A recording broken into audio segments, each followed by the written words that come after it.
Bonjour. Lorsqu'un contribuable réalise un investissement immobilier défiscalisant, notamment dans le neuf, eh bien, il peut bénéficier d'avantages fiscaux à l'impôt sur le revenu. Ce sont par exemple les dispositifs Besson neuf, d'Eurobien classique, recentré, Borloo populaire, Cellier, Duflot, Censi-Bouvard. Tous ces dispositifs, certes, eh bien, donnent aux contribuables un avantage fiscal, mais il y a des contreparties. Et une de ces contreparties, c'est un engagement de location, de conservation pendant une durée plus ou moins longue, avec souvent une durée qui est de 9 ans. Cet engagement est pris par le foyer fiscal à l'impôt sur le revenu qui bénéficie de l'avantage. Eh bien, il y a tout un tas de situations où ce foyer fiscal est modifié ou bien disparaît. Quelles sont les conséquences de ces modifications? Est-ce qu'on conserve l'avantage fiscal? Oui, non. Quelles sont les obligations déclaratives particulières? Eh bien, je vais vous les exposer. Le Code général des impôts prévoit tout un tas de situations, des événements importants, subis, dans lesquels il n'y a pas de remise en cause de l'avantage fiscal, même si les engagements ne sont pas respectés. C'est le cas par exemple du décès du contribuable, de son conjoint ou de son partenaire pacsé lorsqu'il y a une imposition commune. Eh bien, lorsqu'il y a décès, il y a changement donc du foyer fiscal. Il est prévu par les textes qu'il n'y a pas de remise en cause de l'avantage fiscal obtenu au titre de la période antérieure au décès. En revanche, pour la période suite au décès, c'est un petit peu plus compliqué.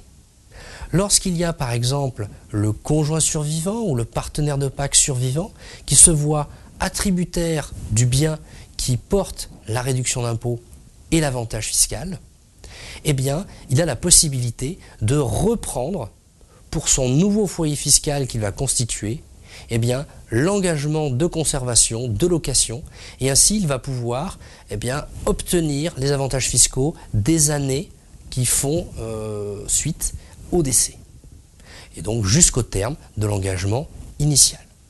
Il y a également pour lui la possibilité de proroger, si on se retrouve par exemple avec un dispositif Besson neuf, d'Eurobien recentré, classique, ou bien Borloo populaire, ou bien Cellier intermédiaire, eh bien, au terme des 9 ans, il pourra tout à fait proroger et ainsi bénéficier d'un avantage fiscal supplémentaire.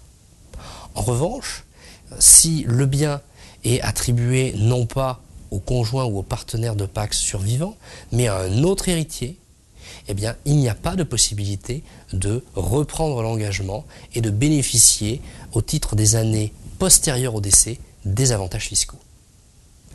S'il y a reprise par le conjoint survivant ou le partenaire de pacte, eh bien, au titre de la première année de la déclaration de son nouveau foyer fiscal, il devra joindre à sa déclaration d'impôt sur le revenu un modèle de reprise de l'engagement. Autre situation où il y a une modification du foyer fiscal, eh bien, c'est lorsqu'une personne sort du foyer fiscal ou lorsque ce foyer fiscal disparaît suite à une rupture. Alors, par rupture, on peut avoir quoi? Eh bien, on peut avoir notamment une rupture de Pacs ou bien un divorce. Eh bien, dans ces situations, notamment, il y aura disparition du foyer fiscal ancien avec création de deux nouveaux foyers fiscaux composés par chacun des anciens membres du foyer fiscal. Eh bien, dans cette situation, là aussi, pour pouvoir continuer de bénéficier des avantages fiscaux et pour éviter la remise en cause des avantages constatés antérieurement, il faudra qu'il y ait une attribution du bien à l'un des deux contribuables, à l'une des deux personnes qui composaient le foyer fiscal. Et il ne faut pas, surtout, qu'il y ait une nouvelle indivision qui naisse suite à cette rupture. Par exemple, si le bien avait été acquis par la communauté, s'il n'y a pas de partage de cette communauté et que les deux époux, les deux ex-époux sont en indivision sur ce bien, il y aura remise en cause de tout l'avantage fiscal. En matière d'obligations déclaratives, eh bien, il faudra suivre le même cheminement, la même démarche qu'en cas de décès.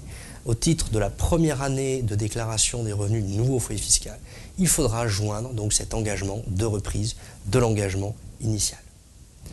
Lorsqu'il y a des personnes qui ont acquis par exemple en indivision un bien, qui n'étaient pas mariés, donc qui ne constituaient pas un foyer fiscal unique, eh bien le fait qu'ils se séparent n'aura aucune incidence puisque ces personnes n'étaient pas dans un foyer fiscal, il n'y a pas de changement, il n'y a pas de modification de ce dernier. Mais il faudra là aussi faire attention, car si par exemple suite à la cession, l'un des concubins, des ex-concubins, cède ses droits indivis à l'autre, eh bien, il y aura vente, il y aura non-respect de l'engagement de conservation pendant la durée prévue, et il y aura donc une remise en cause de l'avantage fiscal pour le concubin qui cède ses droits et qui sort donc des droits immobiliers. Dernier cas de changement du foyer fiscal, eh bien, il s'agit tout simplement de la conclusion d'un PACS ou du mariage de deux personnes qui ont déjà réalisé un investissement immobilier défiscalisant, peut-être chacun de leur côté, peut-être ensemble. Eh bien, là aussi, nouveau foyer fiscal, pour ne pas remettre en cause l'avantage fiscal obtenu au titre des années antérieures et pouvoir en bénéficier sur les années restantes, le nouveau foyer fiscal devra également faire une déclaration de reprise de l'engagement dans sa première déclaration d'impôt sur le revenu du nouveau foyer fiscal. Vous l'avez vu, il y a de nombreuses situations différentes avec des effets différents et il faut donc être très vigilant aux évolutions familiales, fiscales, pour bénéficier à plein des avantages fiscaux sans aucun risque de remise en cause de la part de l'administration.